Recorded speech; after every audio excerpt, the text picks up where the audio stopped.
Learn how Jim Cowper and his team at Contract Professionals is helping transitioning military personnel and veterans find employment. Coming up next on Veteran on the Move. Welcome to Veteran on the Move. If you're a veteran in transition, an entrepreneur wannabe, or someone still stuck in that JOB trying to escape, this podcast is dedicated to your success. And now, your host, Joe Crane. If you're a veteran interested in a new game plan, 7-Eleven may have what you're looking for. Their structured franchise program is a perfect fit for your experience and skills. Franchise with a leader. It's a smart game plan for vets and a win for 7-Eleven. Check out the details at veteranonthemove.com/7-Eleven. Jim Cowper is the president of Contract Professionals Incorporated, CPI, a certified veteran-owned, top-secret cleared global technical solutions company with headquarters in Waterford, Michigan. His job is to lead CPI as his team helps out-processing military personnel and veterans find employment. A world-class senior executive, Jim has more than 30 years in the staffing business. He specializes in mergers, acquisitions, and customer retention. Of particular note, Jim has testified before the Michigan House of Representatives on the need for an allocation of resources to help transitioning veterans find employment. He has also met with top military officials to discuss how CPI can expand their veteran hiring initiative and employ additional transitioning veterans. Jim Cowper, president of Contract Professionals Incorporated, thanks for being here and welcome to Veteran on the Move. Before we get to talking about what you're doing at CPI, take us back a little bit and give us an idea on your background. Sure. Thanks, Joe. I was, the youngest of three older sisters. My dad owned his own business. So I was, going to work every Saturday and washing the floors and doing the menial tasks and thinking in the terms of, I'll follow my dad's footsteps and I'll work in this business. And at 17, he got cancer and died. And so it was, okay, now what do I do? How do I figure this out? The business is gone. The career's gone. I was fortunate to go to University of Detroit Jesuit High School here in Detroit, Michigan, get the ever interesting mentorship of Jesuit priests and how they lead young men to be taught to figure it out. Getting the answers right on the test was one thing. Figuring out how to go forward was the bigger reward. So, long story short, a friend called and said, "Hey, Manpower Temporary Services needs a person to work in the downtown Detroit office to do day labor in 1978. So I went down, part-time working at Manpower. I went to college at Wayne State in Detroit, and we literally did day labor back in the day labor days, guys to unload trucks, etc. That led to working for a company called Butler Service Group, which was a technical staffing firm. I worked there for 2 years. The founder of Contract Professionals, Steve York, had worked at Butler prior to me, went on and formed CPI. So then I joined CPI in 1983, 1 year after the company launched. I worked there 3 years, did some great stuff, went off and worked for another large privately held staffing company called TAC Worldwide out of Boston. Worked there 23 years, became a senior vice president, lots of success, et cetera. And I retired. My wife got cancer and died. I had 2 young daughters, so I retired. And when it was time to come back to work, I went back to Steve and said, Steve, you're exactly 10 years older than me. I want to teach you how to be retired and let me come back and run CPI. So I'm now in my 3rd year back at Contract Professionals, kind of like I never left. CPI was founded, as a veteran-owned company. General Dynamics was the first client, still our largest client. We've been very active in recruiting, hiring, and supporting veterans for 35 years. I'm a short number. We're well north of 2,000 veterans that we've recruited and hired throughout the years. And it's a core part of us. We're DOD top secret cleared as a facility. I have a top secret clearance. So we're working in a myriad of technical skills, whether it be from a tank mechanic to an aviation engineer. And we've branched out into other defense clients like BAE and Oshkosh Truck. And we're having conversations with AECOM and Northrop Grumman and Lockheed Martin and Leidos. And for 35 years, we've been this firm who went out and recruited and hired veterans because we thought it was the right thing to do. Now, in 2017, it's hip to hire veterans. It's top of mind. Companies have diversity programs targeted to veterans.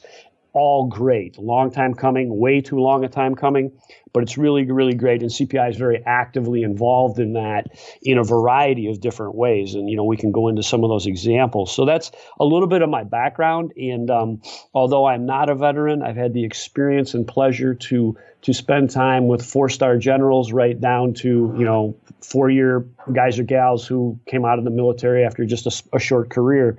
I find them invigorating. I find them incredibly dedicated. Their commitment and bravery is just something I can't even measure because I was never a soldier.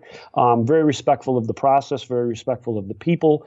And I'm thankful that industry, Fortune 500, is finally now embracing that these men and women are useful to their companies and useful to their products and services and useful to driving creative thinking inside of an organization that has traditionally hired the usual path of educated professionals.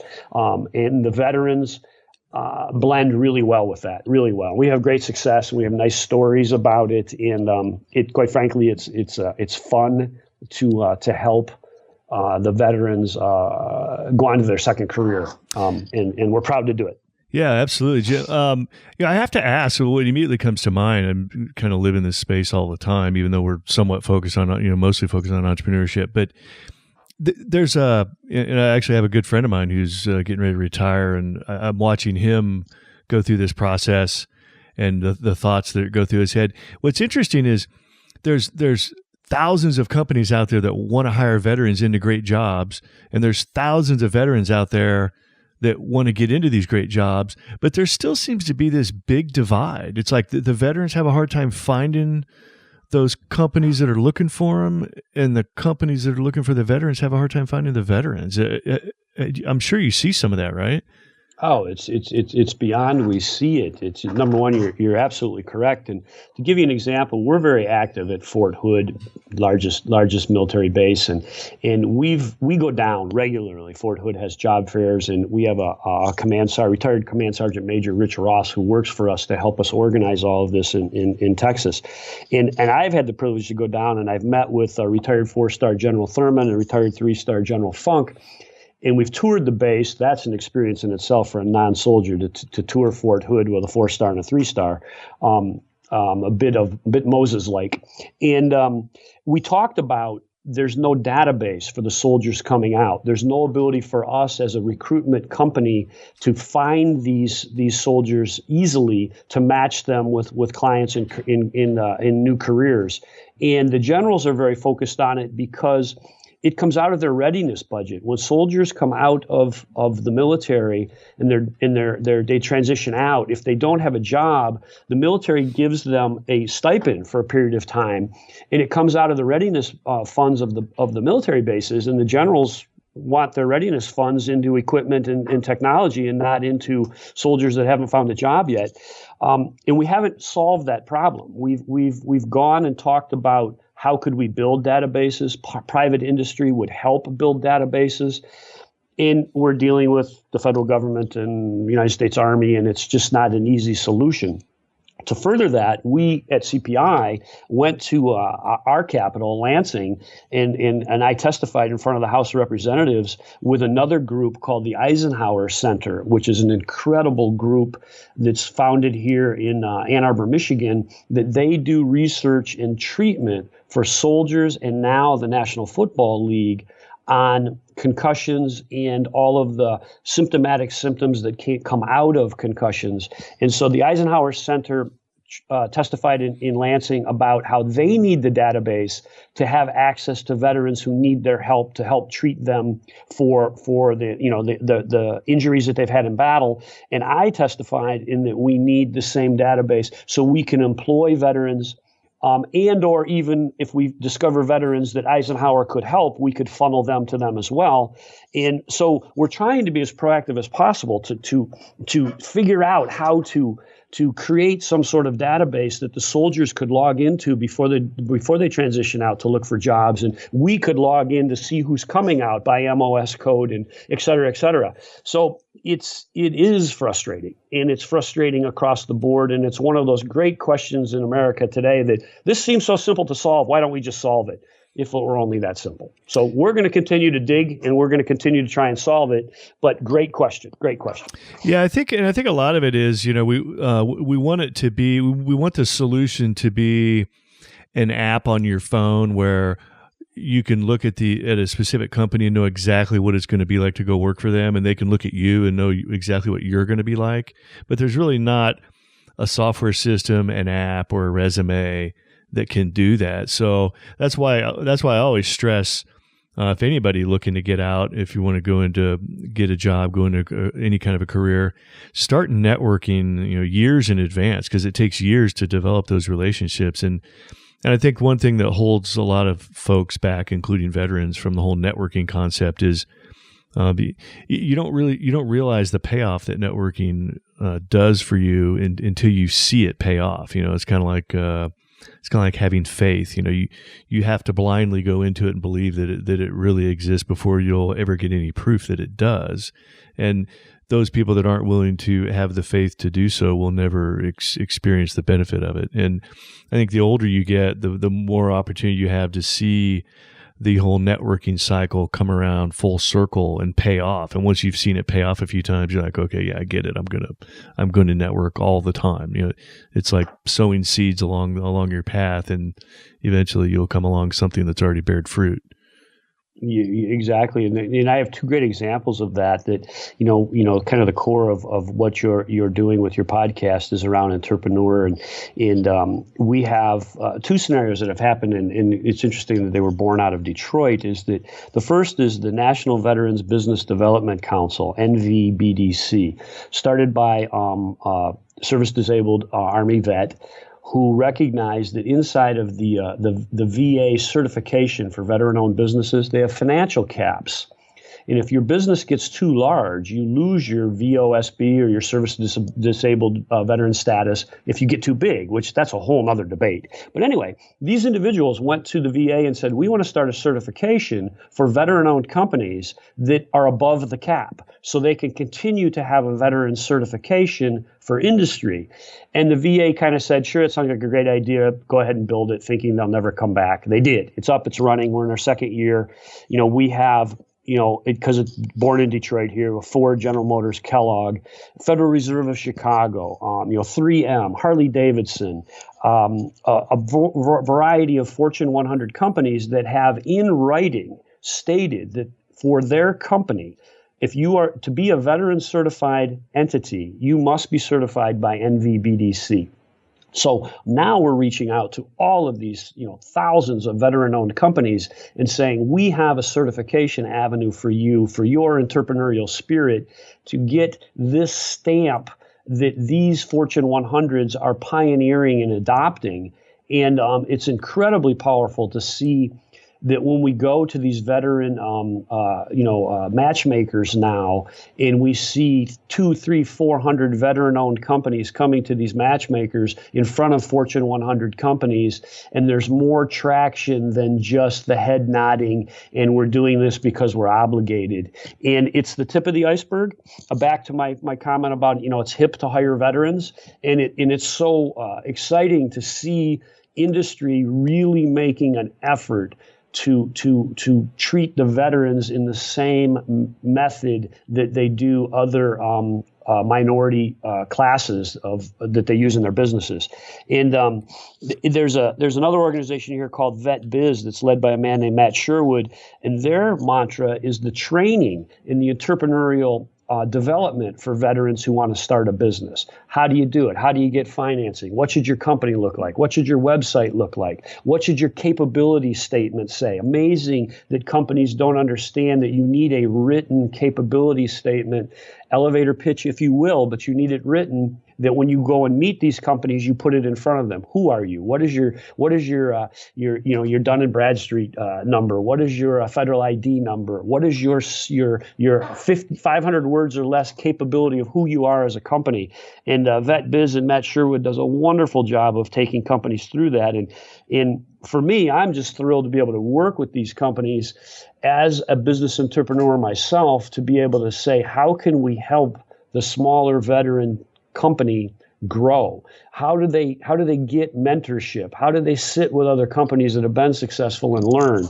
And again, I am thrilled to spend my free time to help these companies do it, because I see the value to the companies that would engage these veteran-owned firms because of their dedication and their willingness to succeed. They just need the mentorship help like all startup businesses do. Absolutely. Well, hey, Jim, hold on just a second. We're going to take a quick break, and we'll be right back with you. If you're a veteran interested in a new game plan, 7-Eleven may have what you're looking for. We're talking franchising, owning your own store. 7-Eleven's franchise program puts your military experience to work in a structured environment that's all about success. And special military incentives and financing make ownership easier. So think about it. Franchising with the convenience leader. It's a smart game plan for vets and a win for 7-Eleven. Check out the details at veteranonthemove.com/7-Eleven. All right, we're back with Jim Cowper, from president of CPI. So, Jim, you've thrown out a wealth of information. You're living in this military veteran transition space, and the hiring and everything that's going on out there, and even government regulatory issues along the same subjects. And I did want to say, go back a little bit to what you were saying earlier. You said that the military itself, it comes out of their budget to run these mandatory transition programs that all of us have to go through when we get out. I do like to point out that, why is the military willing to spend so much money to help their veterans transition? And part of it might be, you might think, well, it's because they've been told to. But really, the best recruiting tool of all is someone who's been in the military for 4 years or even a career, and when they get out, they transition into a really good job or a good career. And years later, they talk about how favorably on their military career or their time in the military was, and how it helped them get out. And that's the best recruiting tool of all, because they're going to look fondly back on their military service and how it propelled them into the civilian world and beyond. So the more money and the more success transitioning they can put towards transitioning veterans, the more success they have, the easier, and it's really one of one of those long tail type recruiting tools. But it is interesting that it does come out of that budget, and they could spend that money on other things, and they'd like to spend money on other things, but they still have to make sure their folks are transitioning successfully. So dig into. You've provided a wealth of information so far, Jim. I want to dig into a little bit the details of exactly what CPI does. Sure. Thank you, Joe. Again, we are a recruitment company. We are the quintessential matchmaker between our end client, who is looking for talent, technical talent, and the workforce, who is looking for their next opportunity or their new opportunity. So we're very active in the recruitment side. That's what we do. I tell our team every day, we are a recruitment company. That's what we do. So whether we're using all of the latest technology tools for finding people via the web and in the internet, and we're active on military bases. We go to job fairs. The other thing that we do that I think is really important is the educational piece of taking veterans and their skills, and through their MOS code and their experience in the military, and relating that to our client to say, this individual was trained in, as an example, avionics, radio frequency interference for the Air Force. How does that relate to an automobile company and the radio frequency interference that they work on the car, so the radio doesn't pick up static when you drive under a power line, or you honk the horn and the wipers don't go on? A lot of these things obviously have been eliminated in the auto industry, but it's the same challenge. And so one of our jobs from a recruitment perspective is, how do we take the veteran worker the industry, public industry, doesn't quite make the same leap to that, oh, you went to such and such an engineering school and we automatically know what you do. And so that is a part of what we do to extract that from the soldiers and make sure that we get their work experience as best we can onto this wonderful still thing that exists called a resume, and how we transfer that information to the end customer to make them understand. We have an example with Verizon. Verizon has a huge need across the country for mechanics for all their vehicles. Well, they think public sector. Public sector, you hire a mechanic who passes a mechanics exam. We bring people out of the military that are mechanics, that if their training is tenfold what a civilian mechanic is. But we had to explain to the customer how skilled and talented these individuals are, and actually got their training manuals from the Army and presented them to the client. And the client looked at it and said, these individuals don't need to take our certification. We can just hire them. That was a huge breakthrough because we couldn't get people to pass the test even though their skills were tenfold. Now, that customer recognizes if these individuals come out of the military with these MOS codes, they are above and beyond skilled to do our job. So we're able to transfer those people into those jobs quicker. Huge, huge win for everybody. The salary is very good for the transitioning soldier. The customer is thrilled with their work ethic. Just a simple example of where we have to do more than just align a resume to a written web app need. We have to get in the middle of that. And we're pretty good at it, and we focus on it. So that's one portion of where we're trying to take that soldier and place them in public sector, i.e. Fortune 500, versus that soldier trying to place them at a General Dynamics or a BAE or a Force Protection or an Oshkosh truck. That those companies get it, or McDonnell Douglas or Lockheed Martin. Those companies get it. The public sector, it's a bigger push, and we have to make the effort. And thankfully, when we get their attention, more times than not, the result is wonderfully successful for everyone. Yeah, I find it interesting that even something as tangible as a mechanic, if you're a diesel engine mechanic, you've got the MOS, you're certified diesel engine mechanic coming out of Fort Leonard Wood. For most of us, that should be an obvious and blatant translation of an MOS. That's one of those rarities that you get a true translation of an MOS in the civilian sector. But even so, there was that gap that existed, and you guys were able to identify it and close the gap and say, look, if this guy's got this MOS, he's got it. So what we find most of the time is take the same guy, a diesel engine mechanic, and throw him into some other type of, whether it be a construction or logistical or transportation type job.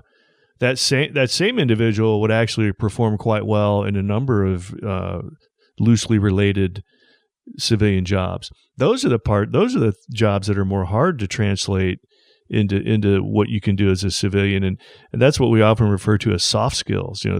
A hard skill is he's a certified diesel engine mechanic. Soft skills are he's comfortable working in austere environments. He's disciplined to show up to work, even if he's cold, wet, tired, and hungry. He knows how to get along on a team. He knows how to build teams. He has leadership abilities, administrative capabilities, organizational capabilities, all these intangible soft skills that veterans accrue and acquire over several years of being in the military. That's the kind of stuff that's difficult to put on a resume where an employer's like, yeah, I want someone like this. Well, and you're absolutely right. And that's the other part we talk about, their leadership skills. They manage 3, 5, 15, 20, 25 people, whatever it might be in their career. The other part that's really interesting, in the world today, people take jobs in new places. People move around the country, move around the world. The other thing that we find with veterans that works so quickly, they know how to land in a new city and go to work. And so I'll send 2 people from state A to state B. One's a civilian, one's a veteran.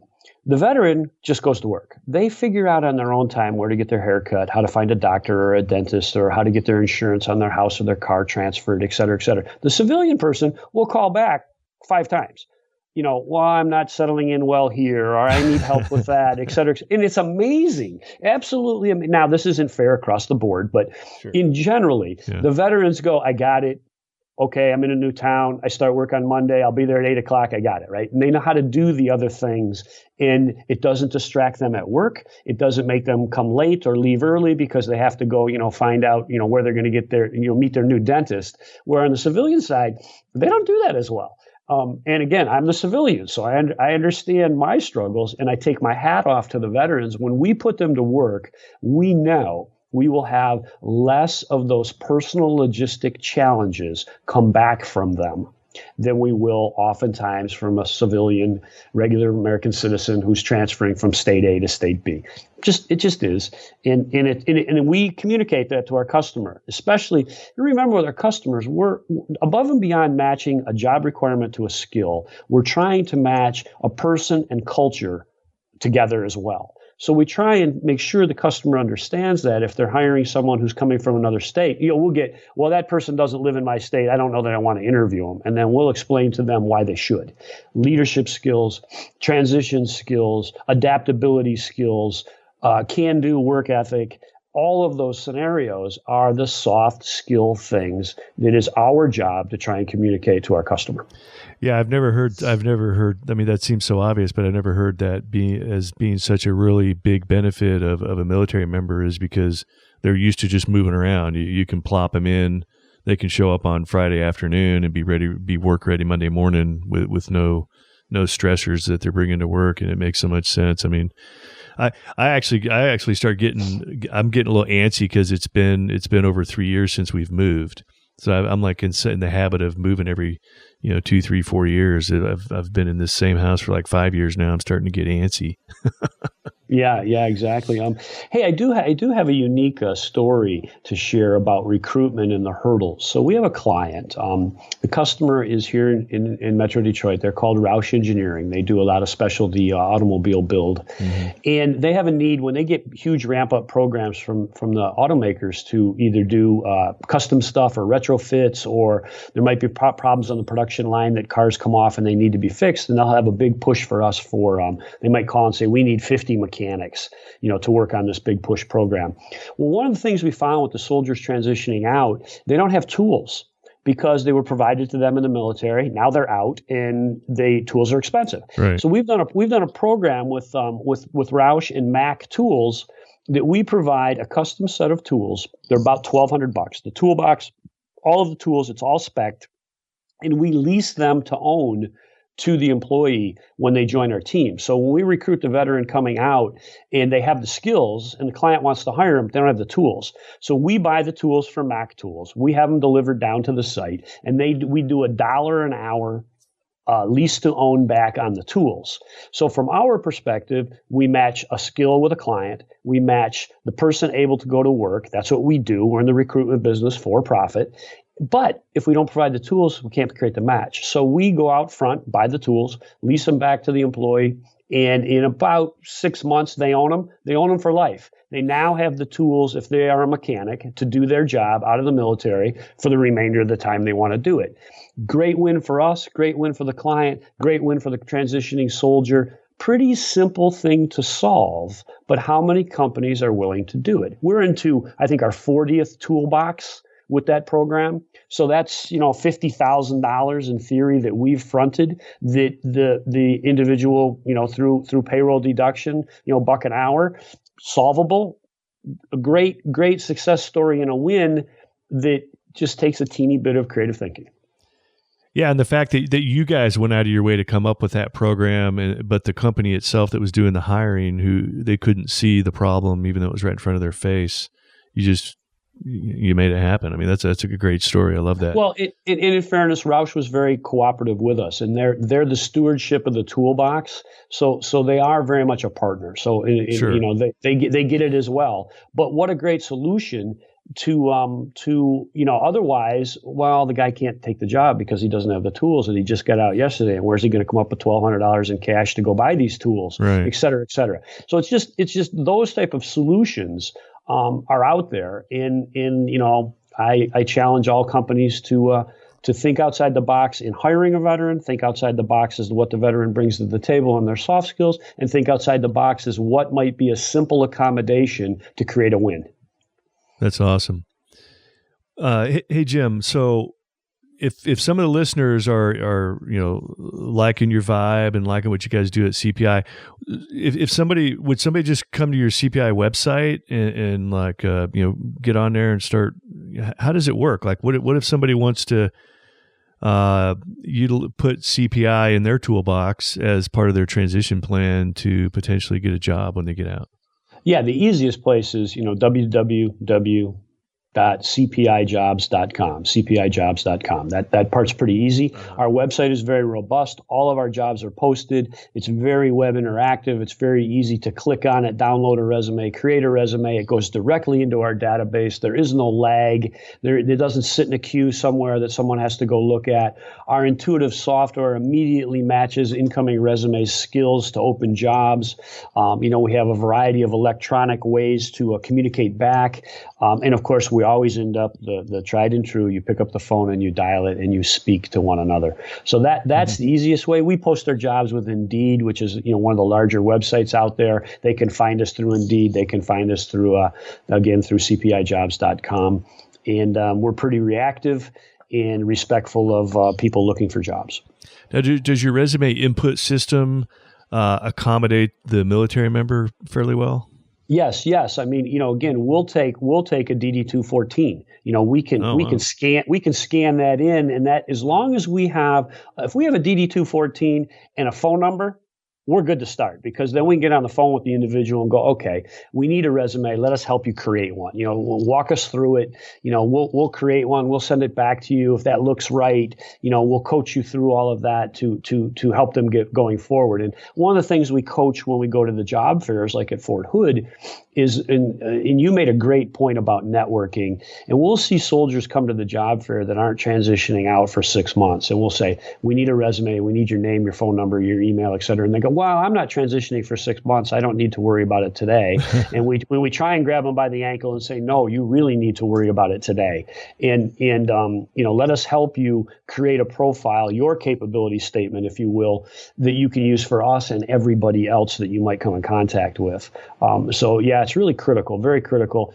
And, from that end, one thing that the internet does do really well, it does import people's profiles and their resumes well, and our system does that equally as well. And we're very public, transparent with all of our jobs, that they're out there, they're easy to see, they're easy to interpret what they are. And that's important. Now, and what kind of span of job opportunities do you have access to? It sounds like there's definitely quite a bit of jobs out there for the 22-year-old corporal or sergeant that's getting out after 4 years. Do you have stuff on the other end for the career soldier, retiring sergeant major or an officer that's getting out after 20 plus years? Oh, absolutely. We have a wonderful success story about a colonel, Colonel Phelps, who was in the Army, career guy. His last duty jobs where he was responsible for ushering the families when a soldier goes overseas. So what does the family need? How do they get set up wherever they might have had to move to in the States while their husband or wife is deployed? And unfortunately, he had the other part of his job is when we lose a soldier, how does he communicate that? And that was his last job. And so he got transitioned out. We got matched up with him. We were able to place him in a logistics-focused job at General Dynamics. General Dynamics ended up hiring him direct as a retired colonel, and he's now in that job now. He's now a client to us. He helps us to unearth opportunities at General Dynamics that CPI can place more veterans in. There's a perfect example as a retired colonel. The seasoned individual that the client saw what he did, which was a logistics, but it was completely different than what they needed him to do under logistics, and they matched the two together in a great success story. So we have a lot of clients that like the 20-year individual because of their leadership skills. This is dating me, but a long time ago, Time Life ran an article that something like 60% of United States chief executive officers of Fortune 500 companies were ex-military officers. Mm-hmm. Today, the number's lesser because the military doesn't produce as many officers coming out of the service. Our soldiers' ranks are thinner.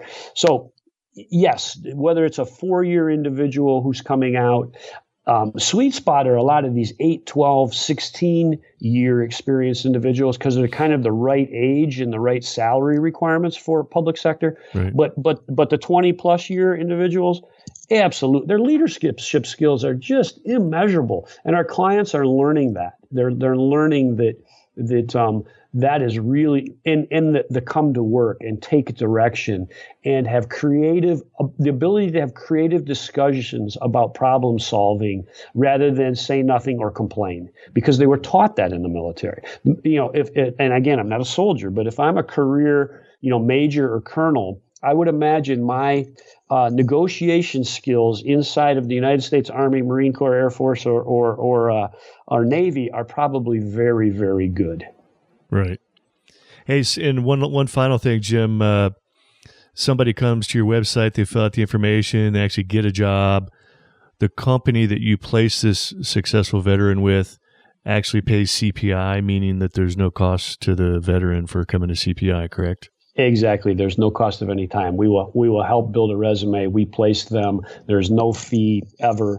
We explain to them how much they're going to be paid, and we don't waver from that. It's contractual. It's in writing. Yes, and the client pays us. Never a fee to the veteran. Never. All right, Jim. Well, unfortunately, we're out of time because you got some phenomenal information on transition and job seeking and job hunting. I do want to give you the last word. If you're talking to somebody out there who's maybe a couple years from their transition, or maybe they find it right here on their doorstep, what kind of advice would you give to them? The first piece of advice is enhance your networking skills. Speak to as many people as you can about what your career aspirations may be.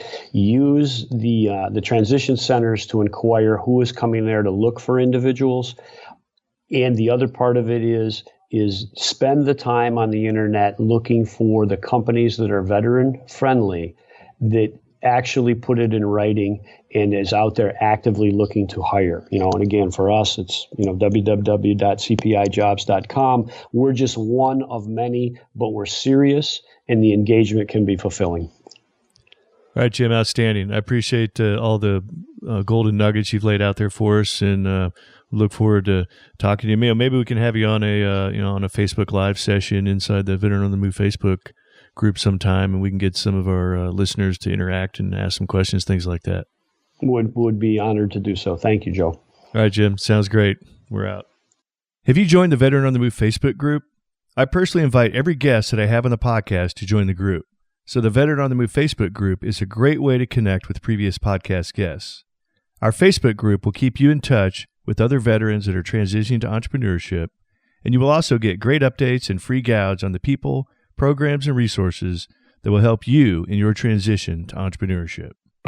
Thank you for listening to Veteran on the Move, your pathfinder to freedom. If you like the show, leave us a review on iTunes. Reviews are always greatly appreciated. So until next time, this veteran is Oscar Mike.